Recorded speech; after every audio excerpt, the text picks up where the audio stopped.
Let's be honest. Bitcoin's price action lately has been, well, a chaotic mess, right? But what if staring at that daily price chart is actually making us miss the real story? Today, we're going to go full-on detective mode because we're unpacking two hidden signals in the data that might just tell us where we're really headed. Right.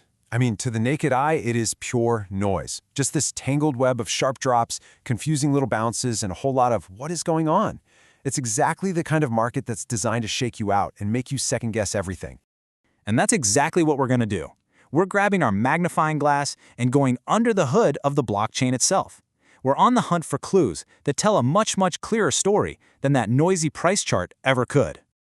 Okay, so our first clue is all about getting inside the heads of a very specific group of investors. Their psychology, their behavior, it tells us a whole lot about what's really happening with market sentiment. So first, let's meet our main character, or maybe our main suspect in this investigation, the short-term holder. Just think of these as the newest people in the market. And because they haven't been around for long, they are the most sensitive to big price drops. And, you guessed it, they are usually the first to hit the panic sell button when things get rocky. Their actions can create some huge waves. Now this is where it gets super interesting. This slide breaks down how a market bottom often forms, but from their perspective. First, you get the panic. The price crashes, and all these recent buyers are suddenly deep in the red. Then comes the shakeout, where fear just completely takes over and the weakest hands are forced to sell. But the final step, and this is the crucial one, is the flip. That moment the price recovers just enough for this group to get back to their break-even point. And this right here shows us exactly why the flip is such a game changer.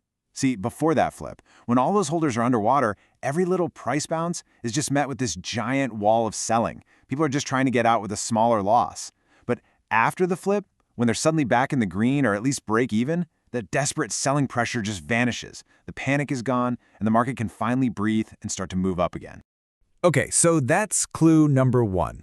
For our second clue, we're actually going to switch gears. This one takes us all the way across the globe, and it points to something totally different, a big surge in new buyers.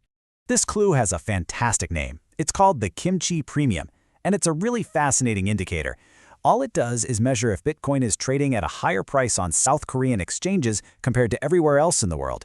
Basically, it shows us how much more traders in Korea are willing to pay. So why on earth does this matter? Well, a rising premium means demand in South Korea, which is a huge retail market, is getting really hot.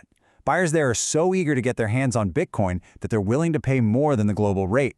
This isn't usually institutional money. This is often a sign of a brand new wave of retail excitement building up.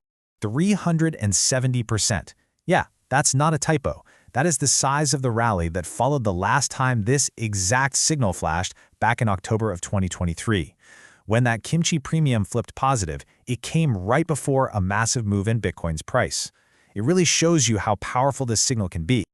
Okay, let's take a step back. We've got two completely separate clues. One is about the internal market panic finally fading away, and the other is about external demand from new buyers starting to heat up. So let's put them together and see the full picture. This table just lays it all out perfectly. On one side, you have the holder flip, which is telling us the internal market is finally stabilizing. The forced selling is probably over. Then, on the other side, the Kimchi Premium is telling us that fresh, new demand from the outside is arriving. So here's the key. The supply pressure is easing up at the exact same time that buying pressure is starting to build. So, what's the verdict from our investigation? After looking at these two pretty powerful on-chain clues, what can we reasonably conclude?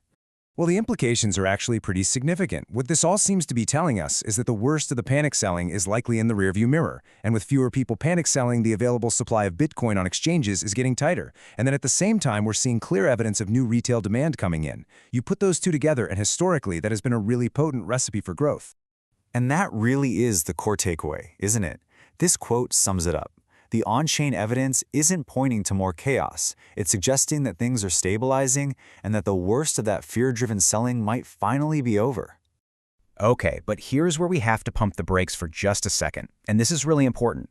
We are looking at historical patterns. They show us what's happened in the past when conditions were similar, but they absolutely cannot offer a 100% guarantee for the future. And of course, these signals don't exist in a vacuum, right? There are other huge factors still in play. The global economy, what big institutions are doing, what's happening in the derivatives markets, all of that will have a say. These on-chain signals are a crucial piece of the puzzle, but they aren't the whole puzzle. But still, the evidence is pretty compelling. You have two distinct, historically reliable signals, and they're both pointing in the same direction. Internal selling pressure is fading, just as external buying interest is picking up. So I'll just leave you with this question. Are we watching the quiet foundation of the next major rally being built, right here, right before our eyes?